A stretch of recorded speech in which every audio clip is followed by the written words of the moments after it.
अफेरों का 8वां वचन। स्वाति ने इसी साल शहर के कॉलेज से पढ़ाई पूरी की है और अब उसके लिए जगह जगह से रिश्ते आने लगे हैं। स्वाति से ज़्यादा उसके रिश्तेदारों को उसकी शादी की चिंता है, इसीलिए जो भी स्वाति के घर आता वो किसी नए लड़के की खबर ज़रूर ले आता। अरे दीदी, ये फोटो देख के बताओ कैसा है। राहुल नाम है लड़के का, मेरी सहेली की बहन का बेटा है। अपनी स्वाति के साथ एकदम प्यारी जोड़ी लगेगी इसकी। ज़रा दिखाना, फोटो तो बढ़िया लग रहा है। कोई गलत आदत वादत तो नहीं है ना इसे? और कमाता कितना है? अरे कोई गलत आदत नहीं है दीदी, आप कहो तो एक मीटिंग करवा देती हूँ, फिर सब कुछ फाइनल कर लेना। हाँ हाँ, ये सही कह रही हो तुम। संडे को स्वाति के पापा भी घर पे ही रहेंगे।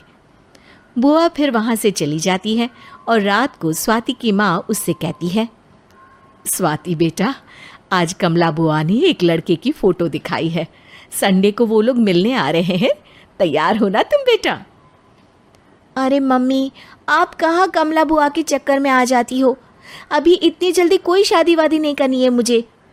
अरे बेटा, अच्छा लड़का है, बुआ जानती है उसे अच्छे से। हाँ स्वाति बेटा, एक बार मिल तो लो, बाद में देखेंगे आगे क्या करना है। वैसे तो कमला रिश्ता लाई है तो मना करने का तो कोई सवाल ही नहीं उठता। संडे की सुबह होती है और कमला बुआ राहुल और उसके मम्मी पापा को लेकर स्वाति के घर आती है। अरे आइए आइए भाभी, इसे अपना ही घर समझिए, इनसे मिलिए। ये मेरे भैया और ये मेरी भाभी हैं। नमस्ते भाभी जी, ये है हमारा लड़का राहुल, सरकारी नौकरी की तैयारी कर रहा है ये। वैसे आपकी बेटी कहाँ है? अरे स्वाति बेटा, बाहर आ जाओ।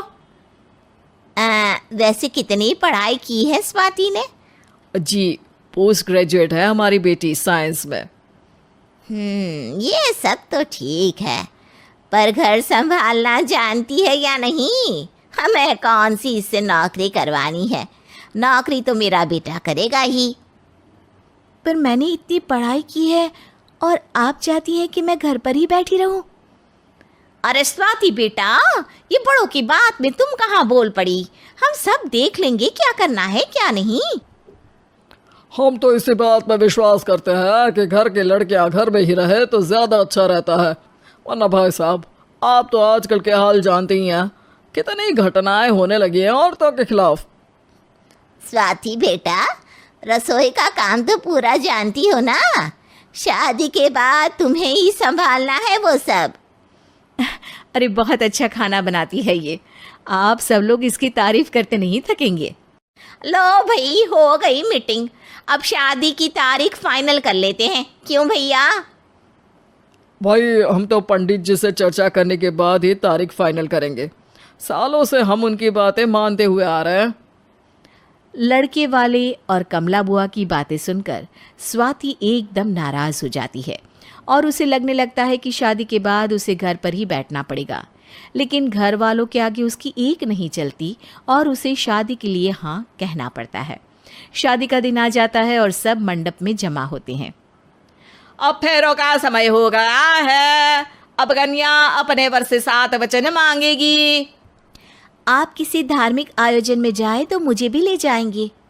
आप मेरे माता पिता का भी बराबरी से सम्मान करेंगे, हमेशा मेरा साथ निभाएंगे। आपको दोनों परिवार की जिम्मेदारियां बखूबी निभानी होगी। हर ज़रूरी बात में मेरी भी राय लेंगे। आप सभी गलत आदतों से दूर रहेंगे। आप मेरे अलावा किसी और औरत से कोई गलत संबंध नहीं बांधेंगे। ये 7 वचन पूरे हुए, वर क्या तुम्हें ये सारे वचन मंजूर है? जी हाँ पंडित जी, मैं सारे वचन अच्छी तरीके से निभाऊंगा। अरे वाह वाह, बढ़िया तरीके से सब काम संपन्न हो गया। तो इसी के साथ विवाह संपन्न हुआ और आज से ये दोनों पति पत्नी हुए। 1 मिनट पंडित जी, अभी एक वचन लेना बाकी है। अब कौन सा वचन है बेटा? मैं अब हमेशा के लिए किसी दूसरे घर में जाने वाली हूँ, तो पति के अलावा मैं अपने सास ससुर से भी एक वचन लेना चाहूँगी। अब कहो बेटी। मैं ये चाहती हूँ कि मुझ पर किसी बात की कोई पाबंदी नहीं लगाई जाएगी। मुझे सब कुछ करने की आज़ादी होगी और मैं भी विश्वास दिलाती हूँ कि मैं एक अच्छी बहू बन के दिखाऊंगी। स्वाति की बात सुनकर उसके सास ससुर एकदम चौंक जाते हैं और कुछ बोल नहीं पाते कि उतने में कमला बुआ बोल पड़ती है। अरे बेटा, ये भी कोई कहने की बात है? रानी बन के रहोगी तुम तो। वचन देने से पहले सोच लीजिए, क्योंकि शास्त्रों में वचन ना निभाने वालों के लिए नरक से भी बदतर सजा लिखी है। स्वाति की चालाकी से वहाँ मौजूद सब लोग प्रभावित हो जाते हैं और लोगों में बदनामी ना हो जाए, इस कारण स्वाति के सास ससुर को उसे वचन देना पड़ता है। और कैसी अपशकुन वाली बातें कर रहे हैं आप पंडित जी? हमें मंजूर है बेटा तुम्हारी शर्त। स्वाति अपनी समझदारी से अपनी बात अपने ससुराल वालों से मनवा लेती है और खुशी खुशी राहुल से शादी कर लेती है। अब से हर शादी में मैं खुद 8 वचन दिलवाऊंगा। ओम मंगलम मंगलम मंगलम।